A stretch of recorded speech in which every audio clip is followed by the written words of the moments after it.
Hello friends, আসসালামু আলাইকুম। This is Sonia from cooking with Sonia. আশা করছি সকলে অনেক বেশি ভালো আছেন। আজকের এপিসোডে আমি আপনাদেরকে দারুণ মজার একটা কোল্ড কফি তৈরি করে দেখাবো। কোল্ড কফির কিন্তু অনেক রকমের ভেরিয়েন্ট আছে, তার মধ্যে সবথেকে ফেভারিট আমার এবং আমার পরিবারের এই মোখা কোল্ড কফিটা। চকলেট মোখা কফিও বলতে পারেন। এটা দেখতে যেমন সুন্দর, এটা খেতে ভীষণ মজার। বাংলাদেশের ম্যাক্সিমাম রেস্টুরেন্টে কিন্তু এই ধরনের কফি বিক্রি করা হয়। রেস্টুরেন্টে গিয়ে খেতে কিন্তু বেশ মোটা অঙ্কের টাকাই খরচ করতে হবে, কিন্তু বাসায় খুব অল্প খরচে অল্প সময়ে বানিয়ে ফেলতে পারেন। চলুন তাহলে দেখে নিই আজকের কফির রেসিপিটা।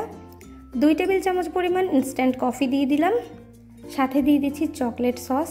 চকলেট সস আপনারা বোতলে কিনতে পেয়ে যাবেন, আর যদি না থাকে ঘরে তাহলে যে কোনো 10 টাকা প্যাকেটের চকলেট এনে একটু মেল্ট করেও দিয়ে দিতে পারেন। 2টা চকলেট দিলেই চলবে। চিনি দিয়ে দিচ্ছি 3 টেবিল চামচ পরিমাণ। আমি এখানে 2টা গ্লাস পরিমাণ তৈরি করছি।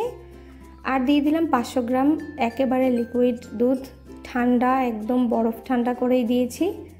বরফ কুচি দিয়ে দিলাম কিছুটা। গুঁড়া দুধ দিয়ে দিচ্ছি 2 টেবিল চামচ পরিমাণ। আর 2 স্কুপ দিয়ে দিচ্ছি ভ্যানিলা আইসক্রিম। আপনারা চাইলে চকলেট আইসক্রিমটাও ব্যবহার করতে পারেন। অরিজিনাল যদি মোখা কফিটার টেস্ট চান তাহলে অবশ্যই কিন্তু আমি যে উপকরণ দিয়েছি সবগুলো উপকরণই ব্যবহার করতে হবে। এই মোখা কফিটা তৈরি করতে হলে কিন্তু আপনাদের 1-2 মিনিট ব্লেন্ড করলেই হবে না, এটা একটু সময় নিয়ে 3-4 মিনিট ব্লেন্ড করতে হবে, একটু থেমে থেমে। তাহলেই দেখবেন কফির টেক্সচারটা অনেক বেশি ফ্লাপি হয়েছে, একেবারে রেস্টুরেন্টগুলোর মতোই লুকটা আসবে, আর খেতেও ভীষণ মজার হবে। তাই আমি একটু সময় নিয়ে কফিটাকে ব্লেন্ড করে নিচ্ছি। যেহেতু এখানে লিকুইড ফর্মের সব কিছু থাকে, অনেকেই ভাবে যে অল্প সময় ব্লেন্ড করলেই হয়ে যাবে, আসলে কিন্তু সেটা ঠিক নয়। রেস্টুরেন্টে কিন্তু একটু এভাবে ব্রেক দিয়ে দিয়ে কিছুক্ষণ পর পর ব্লেন্ড করে নেয়। দেখুন কফিটা কতটা ফ্লাপি হয়েছে, উপরে একেবারে মোটা একটা স্তর পড়ে গেছে, আর এটা অনেক বেশি গাঢ়ও হয়েছিল।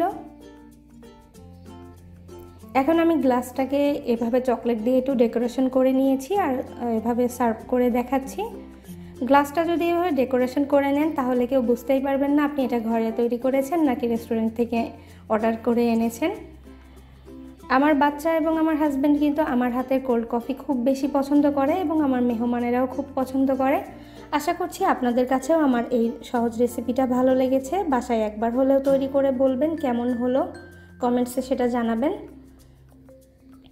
একটু উপর থেকে চকলেট পাউডার দিয়ে এভাবে ডেকোরেশন করে নিতে পারেন। ব্যাস তৈরি হয়ে গেল আমাদের ঠান্ডা ঠান্ডা কোল্ড কফি, একেবারে রেস্টুরেন্টের স্বাদে। আশা করছি আমার আজকের রেসিপি আপনাদের কাছে নিশ্চয়ই ভালো লেগেছে, আর ভালো লেগে থাকলে অবশ্যই লাইক, কমেন্ট, শেয়ার করতে ভুলবেন না। আমার চ্যানেলে নতুন হলে চ্যানেলটি প্লিজ সাবস্ক্রাইব করে নেবেন, এবং ফেসবুকে দেখে থাকলে পেজটি ফলো করে আমার সঙ্গেই থাকবেন। দেখা হবে নতুন নতুন রেসিপি নিয়ে নেক্সট এপিসোডে। ভালো থাকবেন ততক্ষণ সকলে। আসসালামু আলাইকুম।